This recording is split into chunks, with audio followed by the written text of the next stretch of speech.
How's it going, everyone? Hope everyone's doing well. It's a nice sunny day here in England. Been out enjoying it. Nice that the winter's finally gone. Um, yeah, hope you're all well, looking after yourselves. And this week, just going to be talking about what I've been listening to lately. A lot of new stuff's come in, which I've been listening to, but I've been listening to some other stuff as well. So yeah, just really today going to be talking about what's been spinning on the turntable, what's been in the CD player, and what's been on the iPod at work. So without any further ado, let's get into it. Faster Pussycat's debut from 1987, if my memory's right. Really nice original press here, French pressing. Faster Pussycat, one of those bands that I feel didn't really reach the success that they should have done, and a little bit underrated as well. A good friend of mine, Paul, who I used to be in a band with, and I go to Bloodstock with every year. He actually saw these guys back in 1987 at the Marquee when they supported Guns N' Roses when they came to the UK for the first time. He actually thought my Faster Pussycat were the better band. Don't know if I agree with that, but they're still a really good band. And this is a cracking debut from '87, from back in the day. Yeah, if you're not familiar, LA sleaze, glam. Not really glam, I suppose, more sort of sleaze rock, I'd say.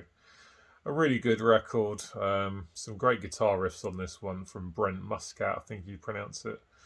Good vocals from Tame Down. Not sure if I'm pronouncing that right as well. But a good album. One I still need to listen to a bit more, to be honest. But I do enjoy this one. And I was pretty late to the party. I didn't really start listening to these guys till about 5 years ago. But the first two songs, Don't Change That Song, sorry, and Bathroom Wall are really, really good. Yeah, it's a very, very much an essential album if you're into those kind of the sleaze sort of genres. And there's other great stuff in there like Cat House, Smash Alley, City Has No Heart, and Shit Rolls In. Yeah, I was listening to this one at work the other day and I forgot how good it was. And yeah, definitely needs some more spins. Next up is Creator's Terrible Certainty. Listened to this the other night. For me, any of Creator's first 5 albums are absolutely killer, but I tend to get drawn towards this one more than some of the others. Prefer this over their debut. This is another album from 1987. There's the back. This is part of the remastered editions they did not long ago. Nice gatefold there. Yeah, when some albums are reissued, they skimp a little bit on certain things, but that certainly wasn't the case with these. So yeah, Terrible Certainty, their second album from 1987. I absolutely love this. The drums are fantastic, and I love Mille Petrosa's vocals. Really raspy.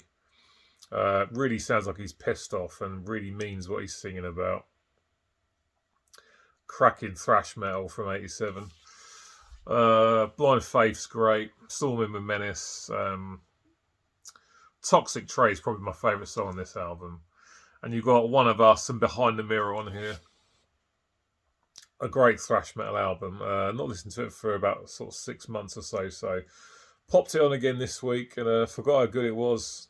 Like I say, you can't go wrong with any of the Creators' sort of their first 5 albums. But this one's probably one of my favourites of the bunch, actually. Probably say Extreme Aggression is my favourite from the early days. But this is another very, very good thrash metal album. And enjoyed listening to this just earlier this week. Next, an album that doesn't get a lot of love from its hardcore fans, but I absolutely love it. Iron Maiden's No Prayer from the Dying from 1990. This is an original American press. And comes on red vinyl. And it was only issued in the States on red vinyl. Yeah, I love this. I understand why it doesn't get as much love as the Bruce Dickinson albums that came before it. It's not as good as those. But I still really, really enjoy it. There is a couple of stinker tracks on this, though. The Assassin's not great.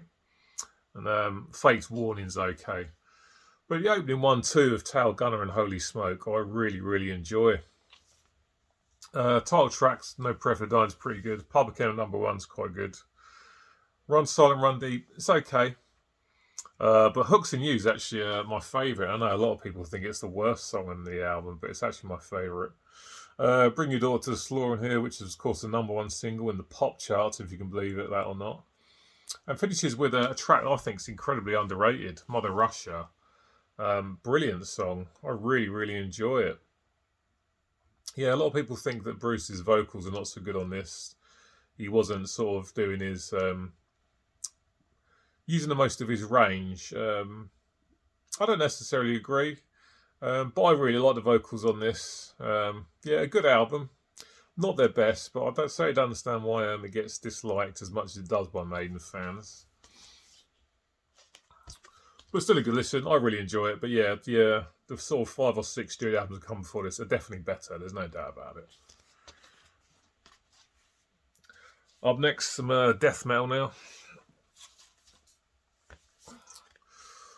Morbid Angels Covenant from 1993. If my memory's right, this was the first death metal album that was ever released on a major label. They signed to Giant Records, who put this out. I listened to this for a while, and yeah, it's really good stuff, funny enough. Nice gatefold. That's a picture of the band. Yeah, Richard Brunel was gone by the time this was released, so it was just Trey, Pete Sandoval, and David Vincent. This album kicks off with an amazing song. Rapture is so good. I absolutely love that tune. Pain Divine, really good. World of Shit, The Promised Land. Vengeance is Mine, Lions Den. Vengeance is Mine are really, really good on this album. Blood on My Hands is fantastic. Not too fussed on Angel of Disease. Sworn to the Black is absolutely brilliant. And then you got God of Emptiness, Radium, which they filmed a video for, which I remember seeing on MTV probably like 1 o'clock in the morning back in the day. Great stuff, solid death metal. Not my favourite Morbid Angel album, but a very good one. One I've not listened to for a while, so I decided to revisit it. Some excellent death metal from 1993, so that's Morbid Angels Covenant. And in a case of one follows the other, straight after I put that on, I put on the follow-up Domination. This is a brilliant, brilliant album. First Morbid Angel album I ever heard. Dominate was the first song I ever heard from Morbid Angel, actually. And yeah, this is brilliant. It's got Where the Slime Live, which is the second track, which for me is one of the best death metal songs ever recorded. I love the slow pace of the riff. Pete Sandoval's kick drums really going at it behind it. Fantastic stuff. Eric Rutan joined them on guitar for this one. He's now in Cannibal Corpse, of course, and a producer extraordinaire. Eyes to see, ears to hear, nothing but fear. Build on the angry, this means war. Inquisition burn me, hate work. Brilliant stuff, absolutely essential death metal release as far as I'm concerned. And yeah, when I listened to Covenant, I knew this one came next in the discography, and I thought, yeah, I'm just going to whack that one straight on. So the nice 1-2 punch of Morbid Angel this week. Brilliant albums, absolutely excellent stuff. Yeah, what more can you say? Great stuff. Something completely different now. Billy Idol's Rebel Yell. Everyone knows the title track, but this album's killer. It's only the last track I think slightly lets it down. I had a best of for years from Billy Idol, and that did me fine. Went to my local record shop and they had this for sale, and I picked it up. So it was a bit of a blind buy because other than the title track and Eyes Without a Face, didn't know any of the other songs. And it's brilliant. They're all really good stuff. The deeper cuts are really, really good. This was produced, I think, by Keith Forsey, who was a producer for Simple Minds, who you may know of. They're a massive pop band back in the day. He was producing them, and he produced this, and he's definitely got his that sort of pop shine to the production on it. Steve Stevens on guitar, really good guitaring on this album. He's a great player, and yeah, the pop sort of production really, really works with this. Obviously crossed over massively onto the mainstream. But other than the big singles, stuff like Daytime Drama, Blue Highway, Flesh for Fantasy, Catch My Fall, Crank Call, Do Not Stand in the Shadows. Yeah, I need the last track, The Dead Next Door, lets this one down slightly. But a killer album, definitely my favourite of his. Pretty inexpensive to pick it up. If you've only got the best of, I'd recommend trying this one out as well, if you want to, of course. Spun this just last night after getting home from being out for the day for the first time in ages. Yeah, I forgot just how good this is. This is I think this is the best-selling best of stroke compilation album of all time. Queen's Greatest Hits from 1980, I believe. This is an OG press. Yeah, so many great songs in there. Obviously, everyone knows this band. You've not even really got to be a fan to know who they are. Freddie Mercury, Brian May, John Deacon, Roger Taylor. Fantastic band.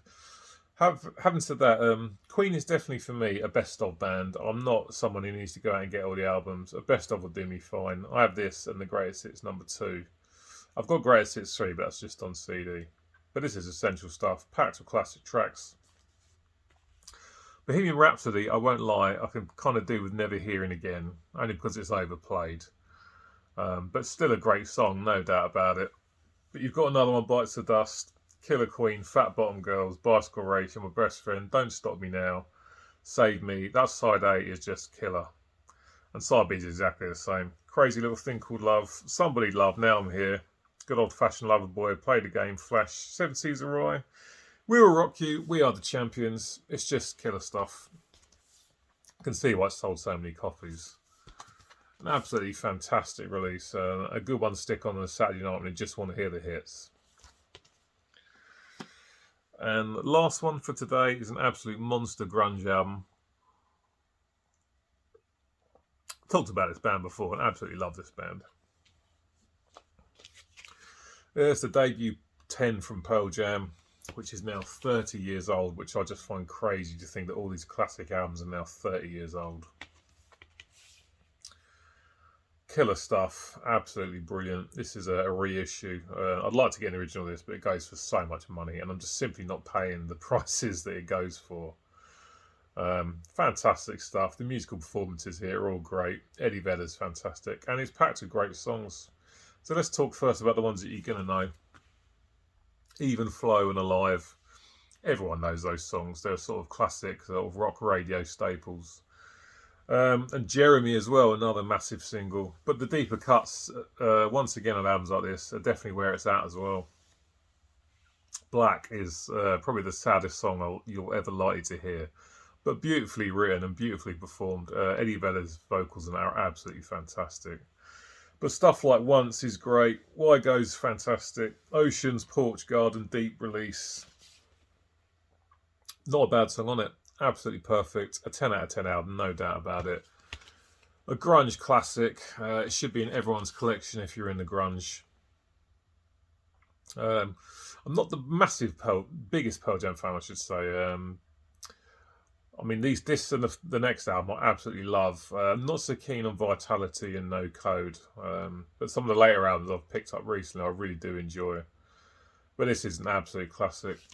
As far as debuts goes, you want to hit the ground running, and they definitely did it with this release. Pearl Jam's 10 from 1991, an absolute classic grunge album, and it should be in everyone's collection. So like I say, I've been listening to lots of new stuff recently, but dived into some classics this week as well. So I hope you enjoyed that, guys. I shall look forward to seeing you next time. As always, thanks for watching. If you like this video, please like. Please subscribe to the channel if you're not. And many thanks to all those who have subscribed already. I'll be back next week with another video, and I'll see you then. Look after yourselves. Take care.